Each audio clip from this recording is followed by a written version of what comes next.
Hey guys, John Garms here with sellingnorthdallas.com. We're going to break down the top 5 reasons why you should consider moving to Dallas, Texas.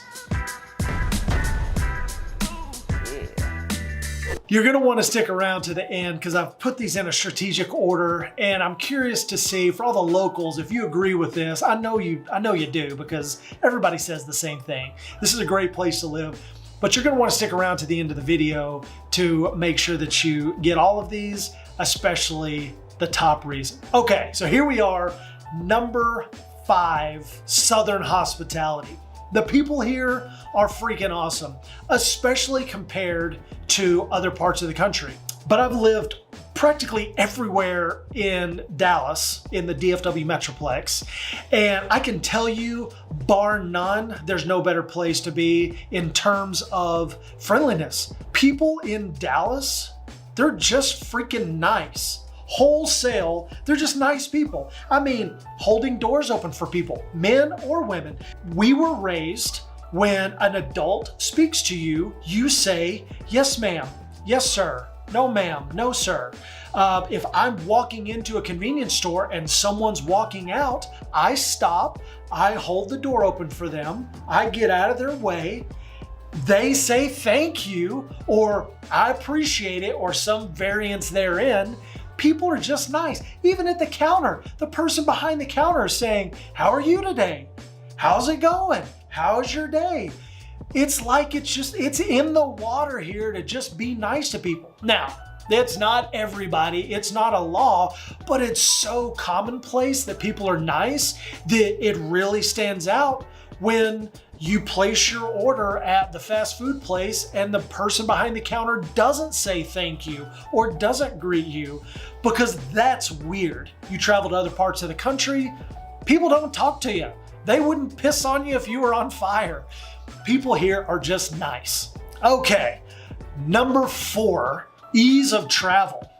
So we've got 2 airports, 2 massive airports. We actually have a lot more airports than 2 here in DFW, the Metroplex, but the 2 major airports are the DFW International Airport and Love Field. Now, start with Love Field first. I'm more of a Love Field guy.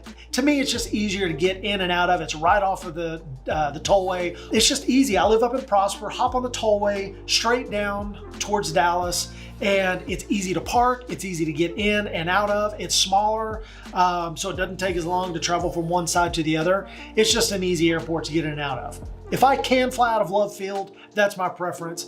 That's the hub for Southwest Airlines. DFW International Airport is arguably one of the easiest airports to get in and around. Now, it's big. In fact, it's the 2nd largest airport in the country in terms of land area, second only to Denver's International Airport. The size of the airport is 27 square miles, which is actually larger than the island of Manhattan.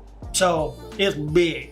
I don't know why I said it that way. I don't know what accent that is, but it's a massive airport. Because of where we are located in the country, you're right in the middle of everything. You're 2.5 hours to either coast. You can fly to Seattle in 4 hours. You can be in New York in 3.5 hours. You can be in Cancun and you're 2.5 hours to Cancun. You're 8 hours to Hawaii, 9 hours to London. Just easy to get. Anyway, so if you travel a lot for work, it's a great city for travel. I like to travel. So if that's important to you, good. That was number 4. Now we're ready for number 3. Job and business opportunities. Everybody is freaking hiring. Everybody. Now, from a major corporation standpoint, a lot of corporate headquarters here. ExxonMobil is headquartered here. They're based out of Irving. American Airlines is headquartered here. They're based out of Fort Worth. Lots of companies in Dallas. You've got AT&T, Neiman Marcus, 7-Eleven is based out of Dallas. And I mean, the list goes on and on. A lot of massive companies have their corporate headquarters right here. Why do you think that is? But also from an entrepreneur. So being in real estate, I love the entrepreneurial spirit. And it's not just real estate, but mortgage and insurance and the staffing business. DFW is arguably the physician staffing mecca of the United States. There are so many opportunities here for someone to go to work for a company, learn the tricks of the trade, and then start their own business. I found an article, and I'll put a link to it in the description down below. The State of Entrepreneurship 2022, more than $2 billion invested in North Texas entrepreneurs last year. This is a great article. I'm not going to read this to you, but this guy here, look like Tony Smith. Tony, if you're watching, good to see you. Dallas-Fort Worth is an amazing place for innovation and entrepreneurship, says Dwayne Denkesreiter. Sorry, Dwayne, I'm butchering that, I'm sure. Senior VP of Research and Innovation at the Dallas Regional Chamber. For a long time, we've said the region could be the next great tech hub or the next great entrepreneurial hub if only we did this or that. But he says our story has changed, we're there. If you've been blessed with the entrepreneurial bug, there's arguably no better place you could be than the Metroplex. Number 2, fun stuff. So in no particular order, but just take professional sports, for example. Football, you've got the Dallas Cowboys. World champion. Anyway, you got the Dallas Cowboys. Basketball, Dallas Mavericks. Baseball, you've got the Rangers and the Frisco Rough Riders. Soccer, FC Dallas and the Sidekicks. Fun fact, the Frisco Rough Riders and FC Dallas are right here in Frisco, just to the south, or on the north end of the town.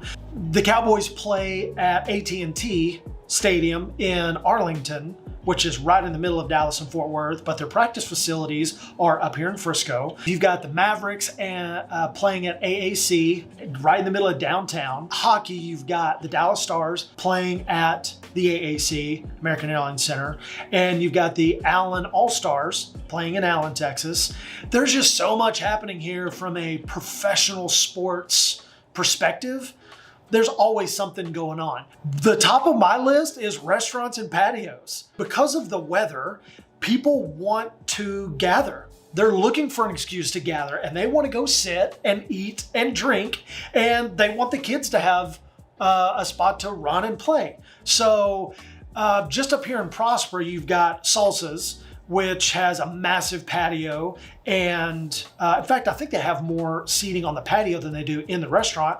But then there's this empty grass area just to the west where there's probably more kids playing out there than there are adults on the patio. You got downtown Prosper with the Gin and Silo Park. Salina, you've got downtown Salina, downtown McKinney. In Plano, you got 3 massive areas right there together with Legacy West, the shops at Legacy, and Granite Park right there on top of each other. You've got the Star in Frisco.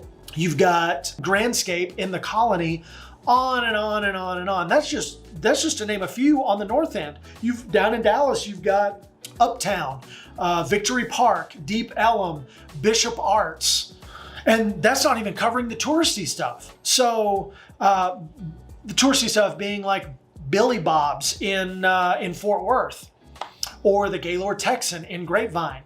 There are so many great restaurants.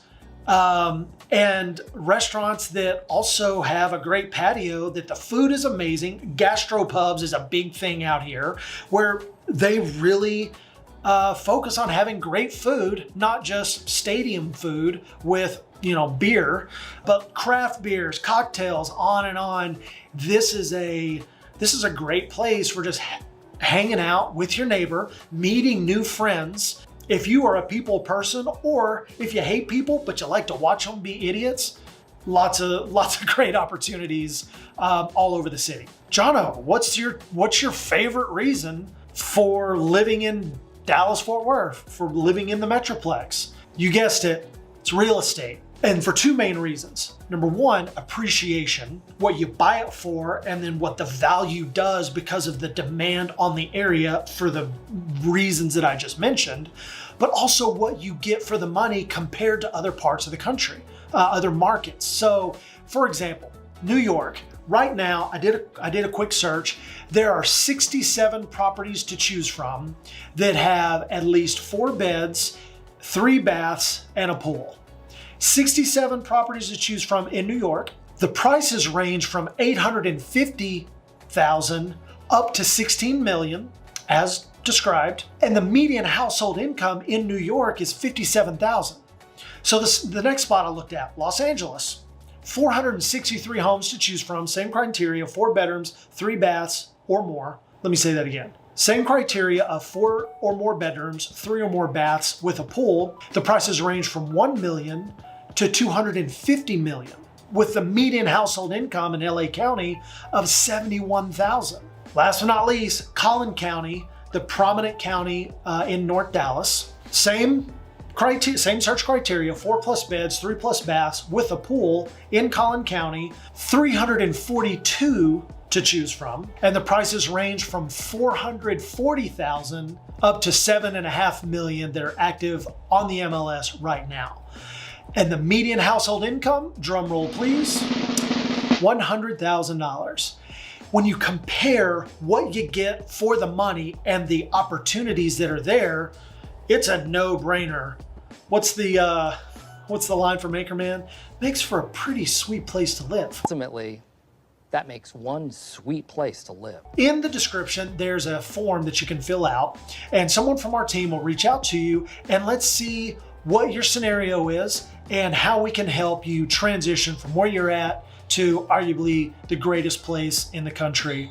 The greatest place in the greatest country, dare I say. I'm gonna say it, greatest place, greatest country. There it is. There are some things you should be aware of before moving to the great state of Texas, specifically Dallas. 5 worst things about living in Dallas, Texas. And like I said, I love this place. Let's be real, every city has its pros and its cons. So let's talk about those things that you need to be aware of when moving to Dallas, Texas. Now, I'll be honest with you, I had trouble with this list. I've lived here a long time.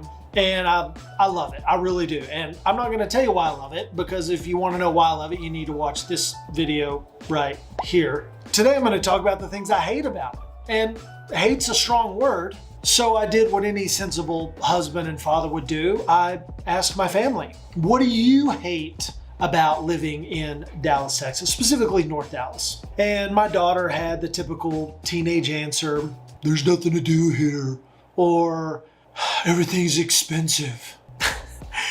She didn't say it like that. I guess that's my dumb teenager voice. I even asked her boyfriend, and he said the same thing she said. That's what she said. So then I asked my wife, babe, what do you hate about living in Dallas? And everything she said had to do with stuff about me. So obviously I'm not gonna tell you that stuff. So I just came up with my own list of 5 items that I'm gonna say it, I dislike about living in Dallas. So if you're gonna move here, you need to know about this stuff. So without further ado, let's just get right into it. All right, number 1 is construction. Now, we've got a pretty good highway system here. The roads are good for the most part, but due to so many people coming here, the inbound migration from other states, specifically California, Pennsylvania, New York, New Jersey, there's a lot of demand on our highway system, which means it's always being improved. I think the entire 20+ years I've lived here, 635 has been under construction in one way or another. Like, it's just how we do things here. They finish one section and they move on to another one. So you just need to know construction sucks. Now, growth is exciting, but I'm gonna tell you, if you have low profile tires on your car, you need to sell the car. In fact, Katie is not a car person at all. And the one time in our, 22 years of marriage that she has specifically driven the cart on getting rid of a car. We had a car with low profile tires on it, brand new, that she loved it, but she called me and said, get me out of this car. Get me out of this car. This woman went through, I think 4 sets of tires in 6 months because of construction, picking up nails and debris and crap like that. If you insist on having low profile tires on your car, make sure you get the wheel and tire package from your dealership. Best money you'd ever spent. Trust me on that. All right, number 2, DFW is super spread out. It's gonna take you 15 minutes to get anywhere, and you're not walking at all unless you live in Addison or downtown Dallas. You're driving everywhere. or calling an Uber, or God help you, using the horrible public transportation system that we have in Dallas. It's called the DART system, Dallas Area Rapid Transit. There's nothing rapid about public transportation in Dallas. We don't have a subway, we don't have an L train. It's buses and a few rail systems, and unless you're going downtown or you want to get into a fight or get mugged, stay off the damn train. Unless it's Saturday before noon, just drive. You're not gonna want to get on a bus or a train. Just trust me on that. Number 3, topography. Dallas is really flat. Now, it's not West Texas flat. All right, so I learned how to snowboard down the side of an overpass in Littlefield, Texas. That's flat. We've got a little rolling hills in some parts of the city. For example, Lantana, Texas has kind of a Texas hill country feel, sort of. Sorry, hill country people, I know that you're going to take offense to that, but compared to the rest of the city, the Metroplex is pretty flat. There are some pockets that have a little bit of undulation to them, but by and large, topography, there is none. Or I guess flat is kind of like round as a shape, but if you're looking for hills or mountains or beaches, no presente. I'm going to put a link in the description to an article that talks about, actually 2 links, one for beaches. There's no beaches around here that aren't freshwater. Joe Pole Lake has got some parts to it that are pretty sweet. But if you're wanting the beach and you're wanting saltwater, the closest beach would be down near Corpus, which is about 6.5 hour drive. So I put a link in the description to an article. Props to Dallas Wanderer for writing this article. They break down some of the really cool beaches in Texas. So the closest mountains would be the Wichita Mountains in Oklahoma, which is about a 3-hour drive from Prosper, 3.5 hour drive from Dallas. To call them mountains, especially if you're from Colorado or parts of Utah, if you're around legit mountains, these are mountains. It's the closest thing that we have here locally, and it's let's just call it 3.5 hour drive from Dallas. So props to Dallas Wanderer for breaking down some cool beach spots in Texas that aren't Alabama or Florida or California or Mexico.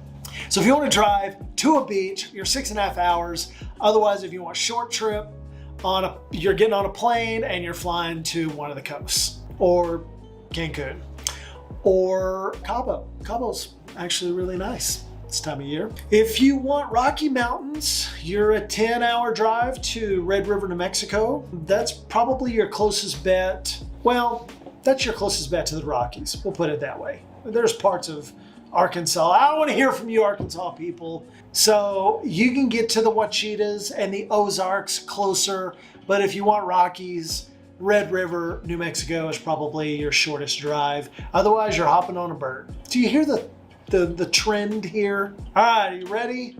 Here we go. The number 4 thing is the seasons. People talk about there's 4 seasons. Well, in Dallas, there are not 4 seasons. There's 2, hot and cold. There is no spring. Well, there's a spring. I guess spring lasts a day and a half, and there's no fall. Or if there is, it lasts maybe 2 or 3 days. But there's a saying in Dallas, if you don't like the weather, give it 15 minutes. In the summertime, it's hot, like really hot. Today it was 106. Now the good news is there's no humidity, but for comparison's sake, today in Los Angeles, it's a balmy 72 degrees with 64% humidity. In Houston, it's 93 degrees with 51% humidity. New York, 83 degrees with 45% humidity. Dallas, 106. 100, H-U-N-N-E-R-T, 106, 34% humidity. And then in Phoenix, 101 degrees, 13% humidity. Now, I've lived in Phoenix. It's not Phoenix hot, but it's hot. And there's enough moisture in the air to where your skin doesn't just fall off your face and blow away, but it's hot. It's relatively dry. Put on some sunscreen, put some lotion on, you're gonna be fine. Air conditioning, everywhere has air conditioning.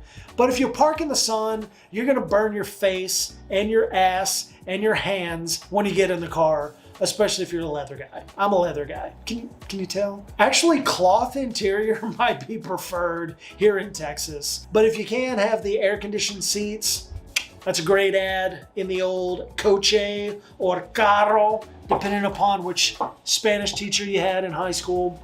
It's freaking hot. And in the winter, it's cold. Now, if you live here and your body, your blood adjusts to the temperatures, it gets freaking cold. And with the extra wind chill and the humidity in the wintertime, it's cold. Now, it's not, negative 50 like some parts of the country. But for us Texans, it's freaking cold. Going back inside. Yeah, it is freaking cold out here. And you get into the wintertime and it's either gorgeous or your face is turned into a popsicle. So if you're into popsicle faces, come on down. But that was the number 4 reason I hate Dallas is the freaking weather. All right, are you ready for the number 5 reason? The most hated thing about Dallas? Bad drivers. Now, I think what they do, I think there's a government conspiracy that finds all of the drivers from around the world and they put them on boats and planes and they send them here. Now, let me tell you something. If the speed limit is 55 and you're on a 2-lane highway, or let's call it a 4-lane highway, if you are driving 55 in the left lane, you're that's how it works. That's actually written into the Texas law. The left lane is for passing and only passing. Well, I'm driving 10 miles an hour over the speed limit, so I'm just gonna cruise in the left lane. Nope, you're an or you're going to get the finger. People are gonna ride your butt and they're gonna flip you off and they're gonna call you everything in the book but a white woman. You are in trouble if you are driving in the left lane. You're driving too slow. If you're driving 50 miles an hour the speed limit, somebody is driving faster than you and they're behind you and they're riding your butt. Unless you're turning left immediately or you're passing somebody, stay out of the left lane and you'll be in good shape in Texas. And God forbid we have any sort of precipitation on the road. If there's moisture at all, be it rain or sleet or snow, the one time in 5 years we get snow, people lose their minds if there's water on the road. If it's raining, everybody forgets how to drive. And that's very frustrating to someone who is a master at not only driving, but driving fast. The speed limit, it's a suggestion. Just stay out of the left lane and you'll be fine. Everyone will love you. And if you're that guy that says, well, I'm driving the speed limit, and if you don't like me driving in the left lane, then you're just driving too fast. well, you're an and if you want to be an that's fine. I love you the same, but you're an stay out of the left lane and we won't call you an That's just kind of how it works. Dallas has a couple of drawbacks, but in the grand scheme of things, I think most reasonable people would agree you gotta live with that stuff. And if you're not a reasonable person, then we don't want you. Just stay where you're at. But if you're a reasonable person, come on to Dallas. We can't wait to have you. It really is an amazing place to live. I struggled with putting together 5 reasons, but we managed to pull it off. It's not uncommon for people to tell me, Jono, I'm coming to the area.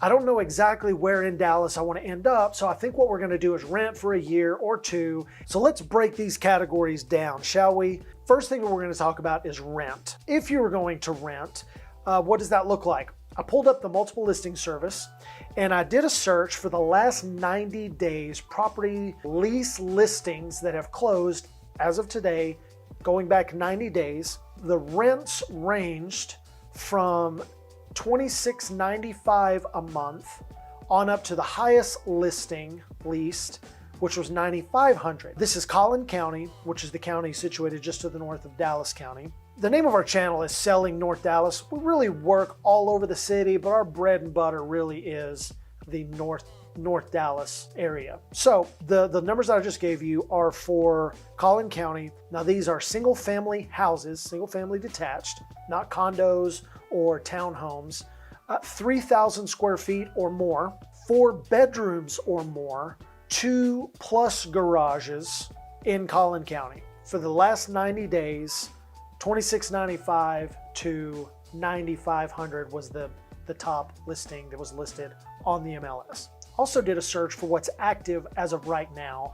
In the same criteria, single family detached home, and there were 424 active listings ranging from 2,800 up to the highest one, which was 8,000 as of 5 minutes ago. That's a quick snapshot of what the rental market is looking like here in North Dallas.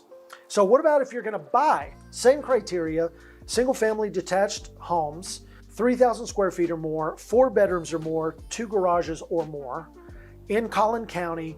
The lowest home sold on the MLS going back 90 days was $376,000. That was in Allen, Texas, Northeast Metro. And the highest sold home on the MLS going back 90 days with that criteria, $4.25 million in Frisco. Okay, so we've covered rents, we've covered buying. If you're enjoying this, be sure to hit the like button. If you haven't subscribed to the channel already, go ahead and do that.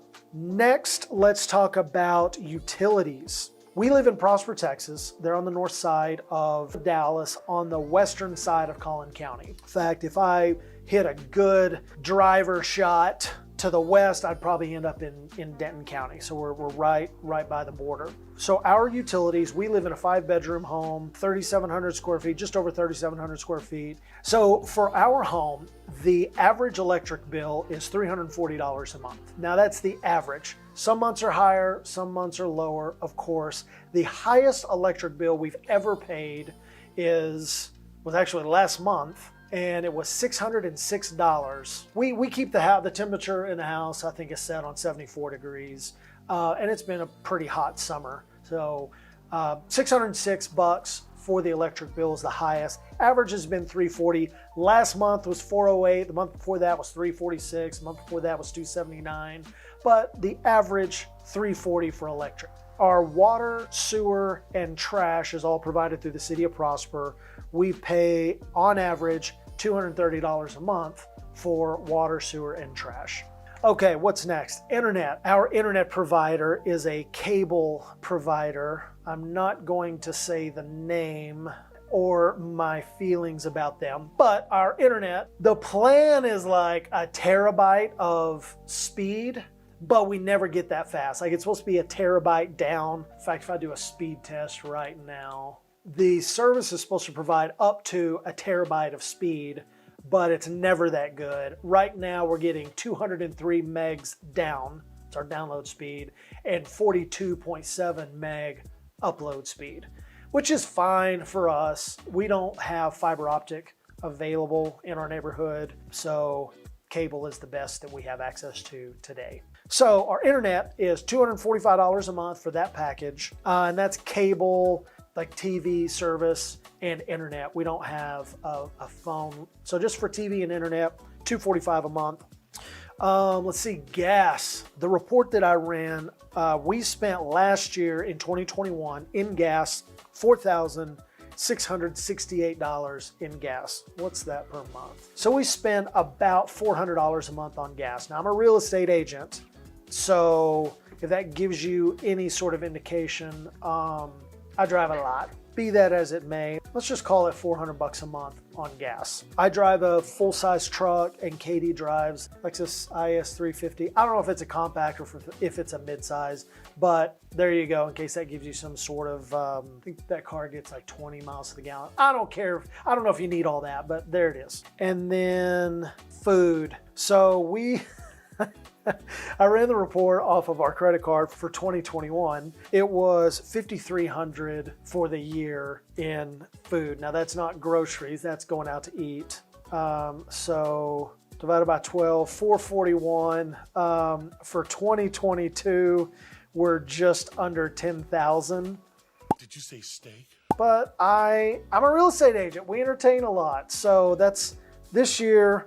We're at $1,428 a month in going out to eat. Get healthy, get in shape. Get everybody looking all anorexic talking about that's healthy. I know what healthy is. There you have it. We just got back from a trip to Park City, Utah, that place was expensive to eat. I think every meal I bought a hamburger at a restaurant. It was like 20 bucks, and just like a Chili's type. It wasn't a chain, but $20 for a hamburger, right? Was not a Texas hamburger. But you know, around here, the same burger might be 10 bucks. You know, unless you're going to a nicer restaurant and getting a hamburger there.